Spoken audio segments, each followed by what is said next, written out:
ಸ್ನೇಹಿತರೆ, ಇವತ್ತಿನ ವಿಡಿಯೋದಲ್ಲಿ ಫೆಬ್ರವರಿ ತಿಂಗಳಿನಲ್ಲಿ ಧನು ರಾಶಿಯವರ ಭವಿಷ್ಯ ಯಾವ ರೀತಿ ಇರುತ್ತೆ ಅಂತ ತಿಳಿಸ್ಕೊಡ್ತೀನಿ. ಹಾಗಾಗಿ ಈ ವಿಡಿಯೋನ ಎಲ್ಲೂ ಸ್ಕಿಪ್ ಮಾಡದೆ ಕೊನೆವರೆಗೂ ನೋಡಿ. ಹಾಗೆ ನೀವೇನಾದರೂ ಇನ್ನೂ ನಮ್ಮ ಚಾನಲ್ಗೆ ಹೊಸಬರಾಗಿದ್ದರೆ ದಯವಿಟ್ಟು ಈ ಕೂಡಲೇ ಸಬ್ಸ್ಕ್ರೈಬ್ ಮಾಡ್ಕೊಳ್ಳಿ. ಸ್ನೇಹಿತರೆ, ನಾವು ಯಾವುದೇ ಒಬ್ಬ ವ್ಯಕ್ತಿಯ ರಾಶಿ ಭವಿಷ್ಯವನ್ನು ಅಥವಾ ಜಾತಕವನ್ನು ತಿಳ್ಕೋಬೇಕು ಅಂದರೆ ಮೊದಲನೇದಾಗಿ ಗ್ರಹಗಳ ಸಂಚಾರ ಸ್ಥಾನ ಯಾವ ರೀತಿ ಇದೆ ಅಂತ ತಿಳ್ಕೋಬೇಕಾಗುತ್ತೆ. ಈಗ ಧನು ರಾಶಿಯವರಿಗೆ ಯಾವ ಗ್ರಹಗಳು ಯಾವ ರಾಶಿಯಲ್ಲಿ ಸಂಚಾರ ಮಾಡ್ತಾ ಇರೋದ್ರಿಂದ ಯಾವ ಕ್ಷೇತ್ರದ ಮೇಲೆ ಪ್ರಭಾವವನ್ನು ಬೀರುತ್ತೆ ಅನ್ನೋದ್ರ ಬಗ್ಗೆ ಮೊದಲು ನೋಡೋಣ. ನಿಮ್ಮ ರಾಶಿಯ ಅಧಿಪತಿಯಾದಂತಹ ಗುರು 7ನೇ ಮನೆಯಾದ ಮಿಥುನ ರಾಶಿಯಲ್ಲಿ ಸಂಚಾರ ಮಾಡ್ತಾ ಇದ್ದಾನೆ. ಇದರಿಂದ ವ್ಯಾಪಾರ ವೃದ್ಧಿ ಮತ್ತು ದಾಂಪತ್ಯ ಸುಖ ಈ ಒಂದು ಕ್ಷೇತ್ರದ ಮೇಲೆ ತನ್ನ ಪ್ರಭಾವವನ್ನು ಬೀರ್ತಾನೆ. ಇನ್ನು ಬುಧ ನಿಮ್ಮ 3ನೇ ಮನೆಯಾದ ಕುಂಭ ರಾಶಿಯಲ್ಲಿ ಸಂಚಾರ ಮಾಡ್ತಾ ಇದ್ದು ಬರಹ, ಮಾಧ್ಯಮ ಮತ್ತು ಕಿರು ಪ್ರಯಾಣ ಈ ಒಂದು ಕ್ಷೇತ್ರದ ಮೇಲೆ ತನ್ನ ಪ್ರಭಾವವನ್ನು ಬೀರ್ತಾನೆ. ಹಾಗೆ ಸೂರ್ಯ ಕೂಡ ನಿಮ್ಮ 3ನೇ ಮನೆಯಾದ ಕುಂಭ ರಾಶಿಯಲ್ಲಿದ್ದು ಇದು ಧೈರ್ಯ ಮತ್ತು ಸರ್ಕಾರದ ಬೆಂಬಲ ಈ ಕ್ಷೇತ್ರದ ಮೇಲೆ ತನ್ನ ಪ್ರಭಾವವನ್ನು ಬೀರುತ್ತೆ. ಹಾಗೆ ಮಂಗಳ ಸದ್ಯಕ್ಕೆ 2ನೇ ಮನೆಯಲ್ಲಿದ್ದು ನಂತರ ನಿಮ್ಮ 3ನೇ ಮನೆಯಾದ ಕುಂಭರಾಶಿಗೆ ಸಂಚಾರವನ್ನು ಬದಲಾಯಿಸ್ತಾನೆ. ಇದು ಆರ್ಥಿಕ ಲಾಭದ ಮಾತು, ನಂತರ ಧೈರ್ಯದ ಹೆಜ್ಜೆ ಈ ಒಂದು ಕ್ಷೇತ್ರದ ಮೇಲೆ ತನ್ನ ಪ್ರಭಾವವನ್ನು ಬೀರ್ತಾನೆ. ಇನ್ನು ಶನಿ ನಿಮ್ಮ 4ನೇ ಮನೆಯಾದ ಮೀನ ರಾಶಿಯಲ್ಲಿ ಸಂಚಾರ ಮಾಡ್ತಾ ಇದ್ದು ಕೌಟುಂಬಿಕ ಒತ್ತಡ ಮತ್ತು ಆಸ್ತಿ ವ್ಯವಹಾರದಲ್ಲಿ ವಿಳಂಬ ಈ ಒಂದು ಕ್ಷೇತ್ರಗಳ ಮೇಲೆ ತನ್ನ ಪ್ರಭಾವವನ್ನು ಬೀರ್ತಾನೆ. ಈಗ ವೃತ್ತಿ ಮತ್ತು ವ್ಯವಹಾರ ಯಾವ ರೀತಿ ಇದೆ ಅಂತ ನೋಡೋಣ. ಈ ತಿಂಗಳು ಮಾಧ್ಯಮ, ಪತ್ರಿಕೋದ್ಯಮ, ಮಾರಾಟ, ಮಾರ್ಕೆಟಿಂಗು ಮತ್ತು IT ಕಂಪನಿಗಳಲ್ಲಿ ಕೆಲಸ ಮಾಡ್ತಾರೋರಿಗೆ ತುಂಬಾ ಅದ್ಭುತವಾಗಿದೆ. 3ನೇ ಮನೆಯ ಗ್ರಹಗತಿಗಳು ನಿಮ್ಮ ಸಂವಹನ ಕೌಶಲ್ಯವನ್ನು ಹೆಚ್ಚಾಗುವಂತೆ ಮಾಡ್ತವೆ. ಹಾಗೆ ಪ್ರೆಸೆಂಟೇಷನನ್ನು ನೀಡೋದಾಗಲಿ ಅಥವಾ ಹೊಸ ಪ್ರಸ್ತಾವನೆಯನ್ನು ಸಿದ್ಧಪಡಿಸೋದಾಗಲಿ ನೀವು ಮಾಡೋದೇ ಆದರೆ ಯಶಸ್ಸನ್ನು ಕಾಣ್ತೀರ. ಸಮಾಜದಲ್ಲಿ ನಿಮ್ಮ ಪ್ರಭಾವ ಹೆಚ್ಚಾಗುತ್ತೆ. ವ್ಯಾಪಾರಸ್ಥರಿಗೆ 7ನೇ ಮನೆಯ ಗುರು ಭರ್ಜರಿ ಲಾಭವನ್ನು ತಂದುಕೊಡ್ತಾನೆ. ಹೊಸದಾಗಿ ಆರಂಭಿಸುವ ಪಾಲುದಾರಿಕೆಗಳು ಲಾಭದಾಯಕವಾಗಿರ್ತವೆ. ಪ್ರಮುಖ ಒಪ್ಪಂದಗಳಿಗೆ ನೀವು ಸಹಿ ಹಾಕುವ ಸಾಧ್ಯತೆ ಇದೆ. ಆದರೆ 4ನೇ ಮನೆಯಲ್ಲಿರುವ ಶನಿಯು ಸ್ಥಿರ ಆಸ್ತಿ ಅಥವಾ ನಿರ್ಮಾಣ ರಂಗದಲ್ಲಿ ಇರುವಂಥವ್ರಿಗೆ ಕೆಲಸದ ವೇಗವನ್ನು ಸ್ವಲ್ಪ ತಗ್ಗಿಸ್ಬೋದು. ಆದರೆ ನಿಮಗೆ ತಾಳ್ಮೆ ತುಂಬಾ ಮುಖ್ಯವಾಗಿ ಬೇಕಾಗುತ್ತೆ. ಇನ್ನು ಆರ್ಥಿಕ ಪರಿಸ್ಥಿತಿಗಳು. ಆರ್ಥಿಕವಾಗಿ ನಿಮ್ಮ ಪರಿಸ್ಥಿತಿ ಈ ತಿಂಗಳು ಸ್ಥಿರವಾಗಿದ್ದು ಪ್ರಗತಿಯ ಹಾದಿಯಲ್ಲಿರುತ್ತೆ. ಗುರು ನಿಮ್ಮ 11ನೇ ಮನೆಯನ್ನು ನೋಡ್ತಾ ಇರೋದ್ರಿಂದ ಅಂದರೆ ಲಾಭದ ಸ್ಥಾನವನ್ನು ನೋಡ್ತಾ ಇರೋದ್ರಿಂದ ಜನಸಂಪರ್ಕದ ಮೂಲಕ ಹಣ ಹರಿದು ಬರುತ್ತೆ. ತಿಂಗಳ ಮೊದಲ 3 ವಾರಗಳಲ್ಲಿ ಮಂಗಳನು 2ನೇ ಮನೆಯಲ್ಲಿ ಇರುವುದರಿಂದ ಹಣವನ್ನು ಗಳಿಸುವ ಹಂಬಲ ಹೆಚ್ಚಾಗಿರುತ್ತೆ. ಆದರೆ ಕುಟುಂಬಕ್ಕಾಗಿ ಅತಿಯಾದ ಖರ್ಚು ಮಾಡುವ ಸಾಧ್ಯತೆ ಕೂಡ ಇದೆ.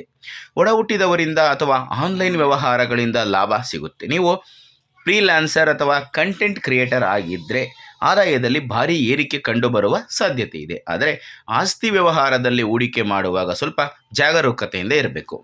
4ನೇ ಮನೆಯ ಶನಿ ಮನೆ ಅಥವಾ ಭೂಮಿಯ ವ್ಯವಹಾರಗಳಲ್ಲಿ ಹಣವನ್ನು ಸಿಲುಕಿಕೊಳ್ಳಬಹುದು ಎನ್ನುವಂತಹ ಸೂಚನೆಯನ್ನು ನೀಡ್ತಾ ಇರ್ತಾನೆ. ಇನ್ನು ಆರೋಗ್ಯ. ಗುರುವಿನ ಶುಭ ದೃಷ್ಟಿ ನಿಮ್ಮ ಮೇಲೆ ಇರುವುದರಿಂದ ಆರೋಗ್ಯವು ಸಾಮಾನ್ಯವಾಗಿ ಉತ್ತಮವಾಗಿರುತ್ತೆ. ಆದರೆ 3ನೇ ಮನೆಯ ಅತಿಯಾದ ಪ್ರಭಾವದಿಂದ ಭುಜ, ತೋಳು ಅಥವಾ ಕಿವಿಗಳಿಗೆ ಸಂಬಂಧಿಸಿದ ಸಣ್ಣ ಪುಟ್ಟ ಸಮಸ್ಯೆಗಳು ಕಾಣಿಸಿಕೊಳ್ಳಬಹುದು.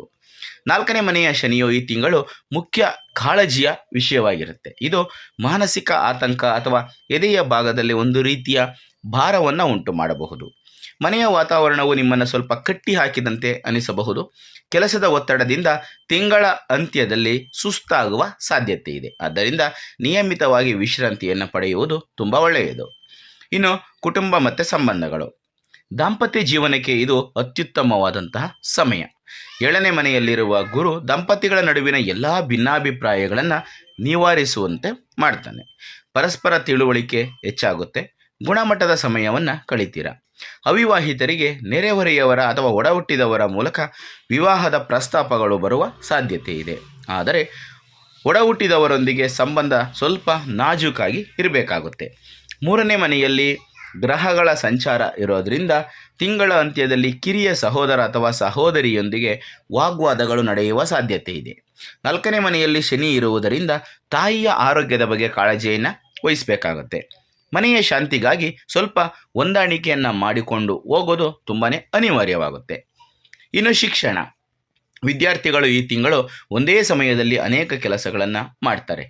ಪ್ರಾಯೋಗಿಕ ಕೌಶಲ್ಯಗಳು, ಭಾಷೆಗಳು ಅಥವಾ ಅಲ್ಪಾವಧಿಯ ಕೋರ್ಸ್ಗಳನ್ನು ಕಲಿಯಲು ಇದು ಸರಿಯಾದಂತಹ ಸಮಯ. ಕೋಡಿಂಗು ಗ್ರಾಫಿಕ್ ಡಿಸೈನನ್ನು ಕಲಿತಾ ಇರೋರು ಅತ್ಯುತ್ತಮವಾದಂತಹ ಸಾಧನೆಯನ್ನು ಮಾಡುವ ಸಾಧ್ಯತೆ ಇದೆ. ನಿಮ್ಮ ಕುತೂಹಲಕ್ಕೆ ಮಿತಿಯೇ ಇರೋದಿಲ್ಲ. ಆದರೆ ಸಾಂಪ್ರದಾಯಿಕ ಶಾಲಾ ಕಾಲೇಜು ಓದಿಗೆ 4ನೇ ಮನೆಯ ಶನಿಯು ಅಡ್ಡಿಯನ್ನು ತರಬಹುದು. ಮನೆಯಲ್ಲಿನ ಗದ್ದಲದಿಂದಾಗಿ ಓದಿನ ಮೇಲೆ ಏಕಾಗ್ರತೆ ಕಷ್ಟವಾಗಬಹುದು. ಲೈಬ್ರರಿ ಅಥವಾ ಶಾಂತವಾದ ಸ್ಥಳಕ್ಕೆ ಹೋಗಿ ನೀವು ನಿಮ್ಮ ಓದನ್ನು ಮುಂದುವರಿಸೋದು ತುಂಬಾ ಒಳ್ಳೆಯದು. ಉನ್ನತ ಶಿಕ್ಷಣದ ವಿದ್ಯಾರ್ಥಿಗಳು ತಮ್ಮ ಗುರಿಯ ಬಗ್ಗೆ ಗೊಂದಲಕ್ಕೆ ಒಳಗಾಗಬಾರ್ದು. ಪೋಷಕರ ಅಥವಾ ಗುರುಗಳ ಸಲಹೆಯನ್ನು ಪಡೆಯುವುದು ತುಂಬ ಮುಖ್ಯ. ಸ್ನೇಹಿತರೆ, ಈಗ ಕೆಲವೊಂದಷ್ಟು ವೈದಿಕ ಜ್ಯೋತಿಷ್ಯ ಪರಿಹಾರಗಳನ್ನು ತಿಳಿಸ್ಕೊಡ್ತೀನಿ. 3ನೇ ಮನೆಯ ಶಕ್ತಿಯನ್ನು ಸದುಪಯೋಗಪಡಿಸಿಕೊಳ್ಳಲು ಮತ್ತು ಅರ್ಧಾಷ್ಟಮ ಶನಿಯ ಪ್ರಭಾವವನ್ನು ತಗ್ಗಿಸಲು ಧನು ರಾಶಿಯವರು ಈ ಪರಿಹಾರಗಳನ್ನು ಮಾಡಬಹುದು. ನಿಮ್ಮ ರಾಶಿಯ ಅಧಿಪತಿಯಾದ ಗುರುವಿನ ಬಲವನ್ನು ಹೆಚ್ಚಿಸಲು ಪ್ರತಿದಿನ ಓಂ ನಮೋ ಭಗವತೆ ವಾಸುದೇವಾಯ ಎನ್ನುವಂತಹ ಮಂತ್ರವನ್ನು ಜಪಿಸಿ. ಇದು 7ನೇ ಮನೆಯಲ್ಲಿರುವ ಗುರುವಿನ ಶುಭ ಫಲಗಳನ್ನು ದ್ವಿಗುಣಗೊಳಿಸುವಂತೆ ಮಾಡುತ್ತೆ. ಇನ್ನು 3ನೇ ಮನೆಯಲ್ಲಿ ಮಂಗಳ ರಾಹು ಸಂಯೋಗದಿಂದ ಉಂಟಾಗುವ ಕಲಹವನ್ನು ತಡೆಯಲು ಪ್ರತಿ ಮಂಗಳವಾರ ಹನುಮಾನ್ ಚಾಲೀಸವನ್ನು ಪಠಿಸಿ. ಇದು ನಿಮ್ಮ ಧೈರ್ಯವನ್ನು ಸರಿಯಾದ ಹಾದಿಯಲ್ಲಿ ನಡೆಸುತ್ತೆ. ಇನ್ನು 4ನೇ ಮನೆಯ ಶನಿಯ ಶಾಂತಿಗಾಗಿ ವೃದ್ಧರಿಗೆ ಅಥವಾ ನಿಮ್ಮ ಪೋಷಕರಿಗೆ ಸೇವೆಯನ್ನು ಮಾಡಿ. ಅವರಿಗೆ ಬೇಕಾದ ಅಗತ್ಯ ವಸ್ತುಗಳನ್ನು ಒದಗಿಸಿ.